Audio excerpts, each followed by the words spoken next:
I suspect tonight it could be. Whoops, let me check the voice levels on this. Okay. I suspect tonight it could be great fun if together as a team we played with the latest iteration of All Good Ones Easy Meditation. Of course, I think it's only courteous if I first introduce myself. This is Lama Jigme Gyatso of the Buddha Joy Meditation School. For more than 30 years, I've spent about 8 hours a day, almost every day, studying, practicing, mastering, and reverse engineering the teachings and techniques of each school of meditation so that you won't have to. Welcome to Meditate Like a Jedi, which is made possible due to the generosity of viewers just like you. And now, let's get it on. Okay, gotta push the right button in the right order, because that's the way it works. So, we're gonna start with Mahayoga's Loving Leap Over Contemplative Jealousy, which sounds far more complex than it is. I try to mix in a bunch of traditional terms just so you can't be bamboozled by other people. There are many teachers who will use a synonym a student's not familiar with and then try to convince them that they need to start from scratch. And that's what we call a low-down dirty shame.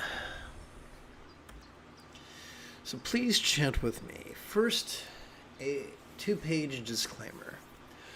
Rather than indulge or controlling tendencies worth of holidays of active visualization, emotion, magic, and belief, we could just recite these kind words in harmony with our breathing and allow our subconscious to do the heavy lifting. Let us sidestep the rigidity that confuses metaphors for statements literal, and relax into the flexibility that savors the chance explaining metaphors as similes. Let's see if we can't make this look a little prettier. There we go.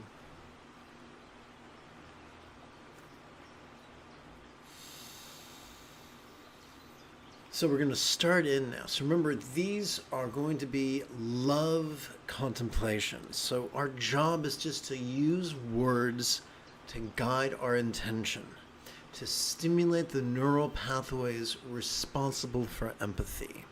So a pattern instituted by the Buddha, who, real or imagined, many centuries ago, was to view life in terms of the 4 bases of mindfulness: the mental, the interpersonal, the physical, and the circumstantial. And so what we're doing is we're going to wish others well. We're not going to do it in a neurotic way. We're not going to do it in a controlling way. We're not going to do it in a self-important way like the character Greg from Evil in the 2nd season, who was the archetype of pretentiousness. So let's just start off by chanting this rather positive wish. May all clear minds of all beings. I'm going to take out the word clear because that just creates more confusion. Okay. May all minds of all beings now be as peacefully enlightened as the mind of a real or imagined Buddha symbolized by a tikle, one syllable seed or bija mantra. So, notice we're working with similes here, comparisons. You know it's a simile because we have the word as. It looks like someone's trying to reach out to me, so quick like a bunny, I'm going to, let's see. Hey, Jay's there. Likewise, Jay. My favorite live streams are the ones where you join me. So to you I send a psychic hug.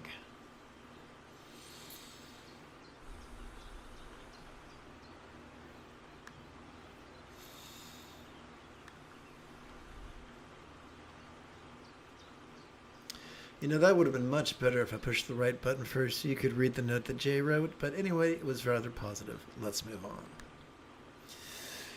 May all minds of all beings know me as peacefully enlightened as the mind of a real or imagined Buddha symbolized by a tickle one suitable seed or bijou mantra.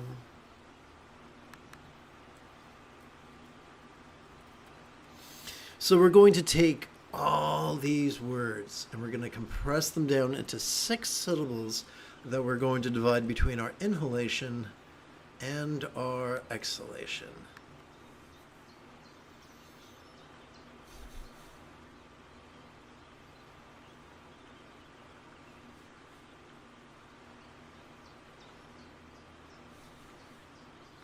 And now some more chanting.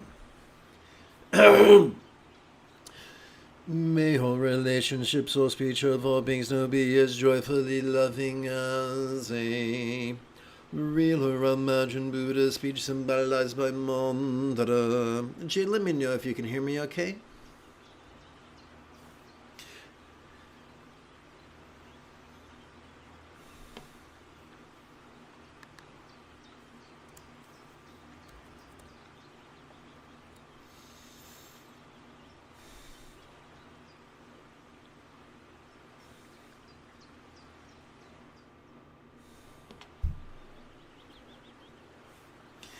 May all bodies. Oh yes, mucousy goodness. May all bodies. Whoopsie. May all bodies, all forms of all beings now enjoy the beautiful health scene in Buddhist statuary, depicting the blissful body of a real or imagined Yedam archetype of enlightenment such as Kuntu Zongpo. Thank you, Jay.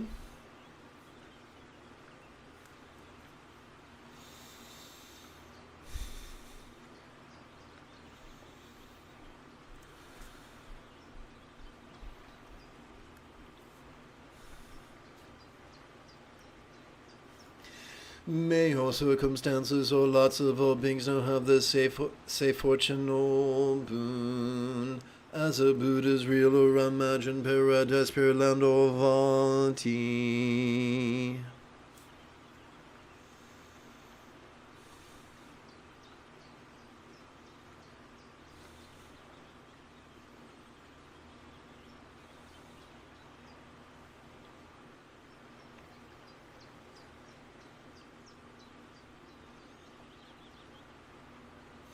Now we're going to move on to Mahayoga's wise leap over clinging pride.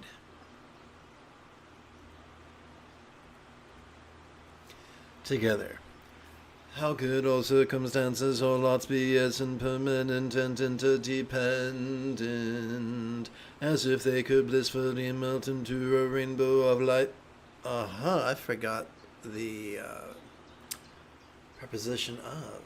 Oopsie, no I didn't. Let's take it from the top, because clearly I had a brain fart. How could all circumstances or lots be as impermanent and interdependent, as if they could blissfully melt into rainbow light that could delightfully absorb into this body or form? I'd like to take a moment to explain this. We're using the verb melt as a metaphor of impermanence, and we're using the verb absorb as a metaphor of interdependence. And we're also using fire to fight fire. In other words, we're using self-centeredness to transcend self-centeredness, which is deliciously ironic. And just like before, we're going to take all these words, squish them into 6 syllables, which we're going to divide into our inhalation and our exhalation. Now, just like we chanted during the disclaimer, it is not our job to visualize or believe or will or do magic. It's only our job to play with these words in harmony with our breathing. If we do that consistently, we will evolve. This first set of 4 exercises will help us train in the second fold of the Buddha's Eightfold Path, right intention, loving intention. And this first of 4 exercises will help us train in the first fold of the Buddha's Eightfold Path, a view of reality that supports the act of letting go. Here we go.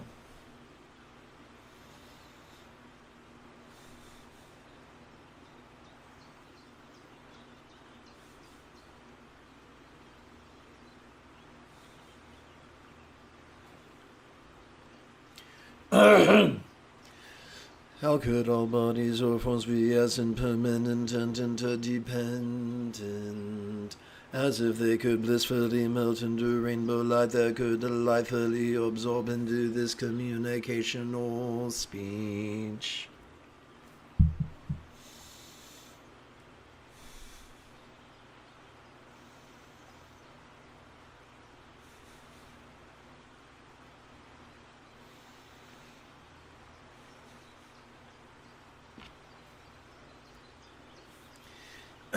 So we use the word, we use speech as a synonym for communication. We use communication for our experience of the interpersonal, for the dynamics of the interpersonal. It's reflected in both in communication, both verbal and nonverbal. Let's continue. How could all interpersonal speech be as impermanent and interdependent, as if they could blissfully melt into rainbow light that could delightfully absorb into this mind?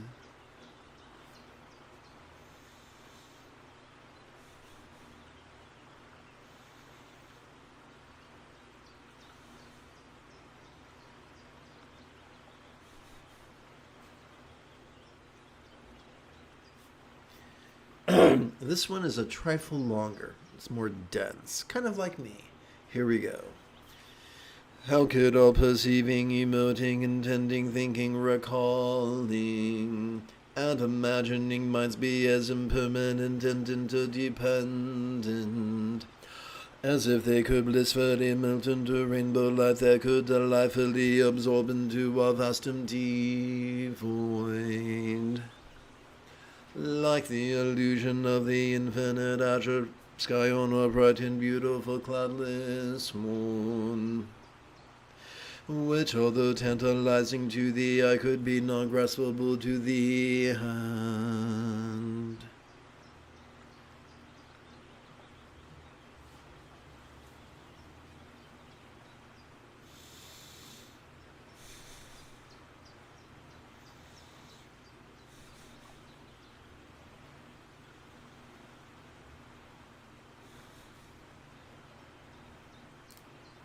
If you've just joined us, welcome aboard. The moment you have a specific question about what we're doing, don't be shy. Simply type your question in great detail in the chat window. I will then ignore it for an interminable length of time, notice it, laugh at it, point at you, ridicule you, and then perhaps think about answering it. So, we've just done a bunch of really gentle, really passive contemplations. And now we're going to get to the serious business of Hatha Yoga's mindfulness and meditation that slice through the duality of dread and desire. What is the most efficient way of practicing mindfulness? Glad you asked. The most efficient way of practicing mindfulness is to silently and mentally recite the demonstrative pronoun this during each inhalation. Doing so induces our cerebral cortex to cooperate with the sympathetic nervous system ensconced within the middle third of our spinal cord. This sympathetic nervous system has evolved to help us perceive in a very special way, to help us perceive vulnerably, passively, viscerally, randomly, and fleetingly.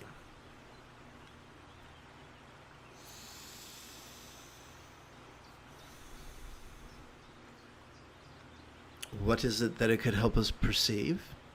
Well, we could notice sights, sounds, sensations, flavors, scents, and the like. We could also notice emotions, intentions, thoughts, memories, and imaginings. Now that could feel a trifle overwhelming Fortunately, evolution's given us a pressure release valve. Someday I'll find a more eloquent way of saying that. However, we now turn to the rhetorical question, what is the most efficient way to practice meditation? Well, that is to silently and mentally recite the one-syllable verb ease during our exhalation. For doing so induces our cerebral cortex to actively cooperate with our parasympathetic nervous system, ensconced within both the lower third and the upper third of that same spinal cord. This parasympathetic nervous system has evolved to help us both. I began to lisp like Cindy Brady. This parasympathetic nervous system has evolved to help us both physically relax as well as mentally release, which is pretty good, don't you think? So let's practice this right now for approximately 12 sets of 12 rounds. Now, the logical question is, how the hell do you count 12 rounds on 4 fingers? Whoopsie, where's my hands? 4 fingers and 1 thumb. Here's how. You remember that inhalation we talked about where we silently and mentally recite this? During the inhalation, we also move or advance the tip of our right thumb, beginning with our right little finger. Let's do this together.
I'm sorry, I was doing a knock-knock joke in my head. Tell me if you've heard this one before. This is my knock-knock joke of the Third Reich. So this is called a response. Knock, knock. We will be asking the questions. I know, it's childish, but it puts a smile on my face. So earlier this week I hurt my back, and so I spent 2 days on muscle relaxers, and I'm off the muscle relaxers now, but I'm still kind of goofy, extra goofy. So now that we've learned how to count to 12 repetitions, the question is how to count to 12 sets, and for that we use the left hand. And so in the left hand, let me go over here. There you go. We do the same thing, only this time we start with the left index finger and work our way towards the left pinky. So next we will do we will count our first set and work our way to our 12th set.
Excuse me, my goodness.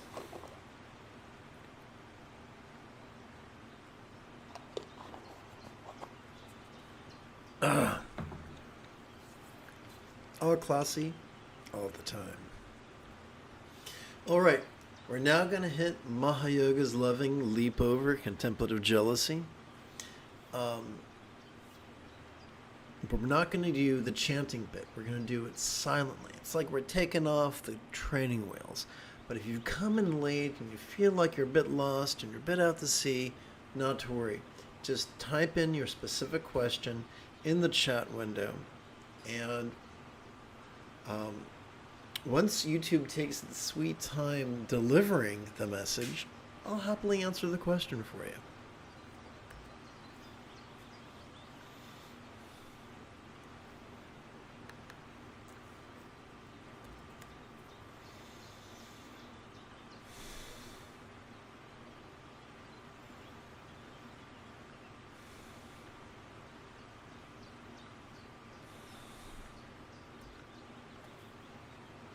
So these are loving wishes.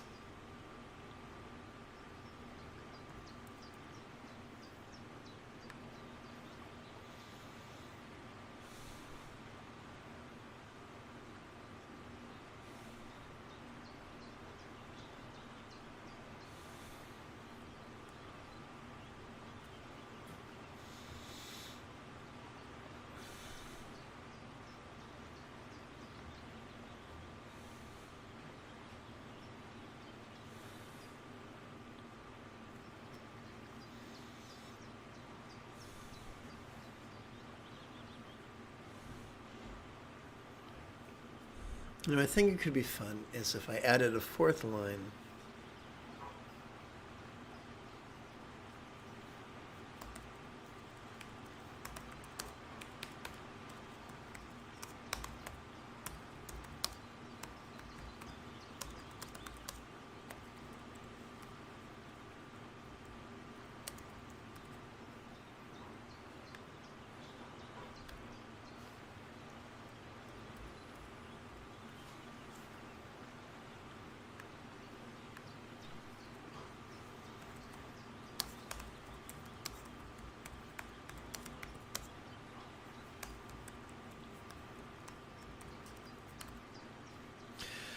We come now to Mahayoga's silence.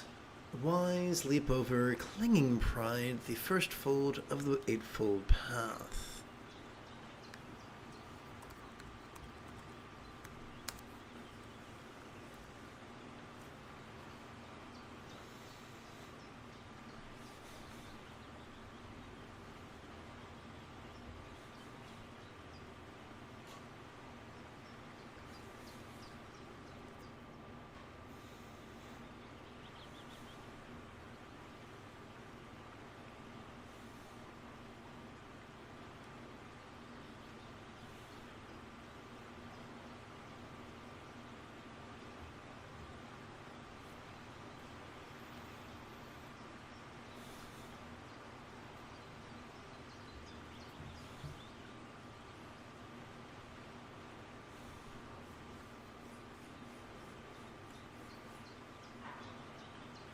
Oops, that appears to be an error. Let me fix that real quick. Don't I feel absolutely silly?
Now this is too big for its own britches, so I'm going to make it a little bit smaller.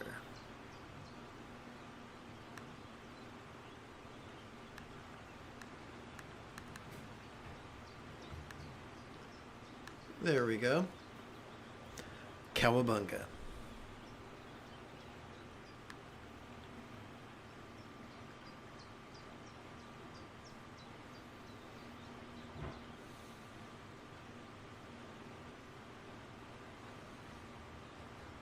So, I'm going to assume, since there are no new questions, that everyone knows exactly how to do this. Perfect. Things are going to come up. You're going to notice all sorts of things on autopilot, and that's perfect because we're supposed to notice passively and randomly and fleetingly. Perfect. Like a kitty cat having the zoomies. That's just fine. We can notice all manner of phenomena.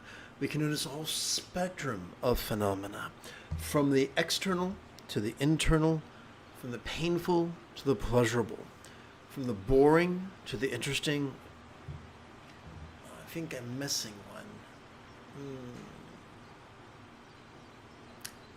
From the physical to the mental, from the grotesque to the glorious. It's not our job to change what we feel. The seventh enlightenment factor is equanimity, or balance. And that's just a fancy way of saying if you're a kid and you're in a playground and you find a seesaw, they're tough to come by these days, and you walk into the middle of the seesaw and you stand on the fulcrum and you're perfectly balanced. Similarly, instead of shoving at something in the name of non-duality or pulling at something in the name of non-duality, which is remarkably like making love in the name of virginity, we apply the exact same response to whatever we perceive. We notice it, we release it in harmony with our inhalation and our exhalation. And because we apply that to whatever we encounter, that in itself is an act of non-duality.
Oof.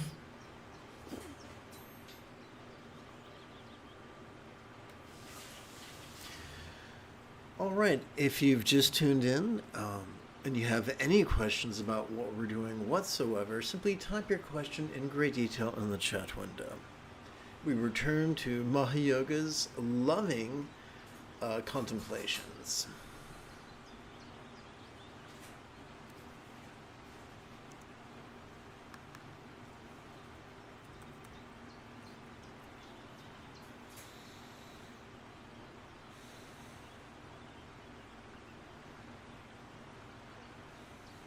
We begin with 4 loving wishes that are involved, that are deeply metaphoric.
And now we turn to Mahayoga's wise leap over clinging pride, wherein we practice the first fold of the Buddha's Eightfold Path.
Now it's time for a bit of the old meditation.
Let us seal this evening's practice by bringing the 4 bases of mindfulness into Mahayoga's love and release.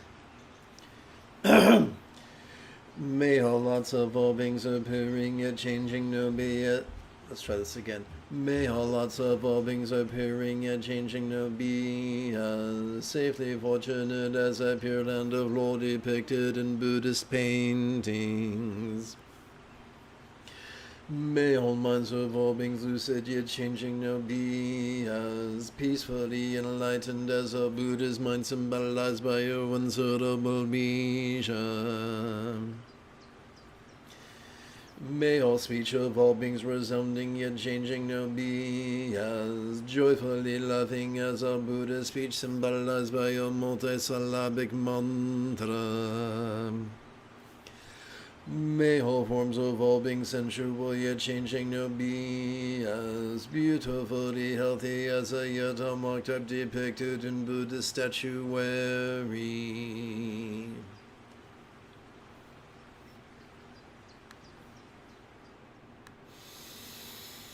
If you feel that I have earned it, you could give this live stream a thumbs up. You could even help support this channel. In approximately 10 3/4 hours, I would very much like to return to lead tomorrow's early meditation class and group practice. And if you are as geeky as me, may the Force be with you always.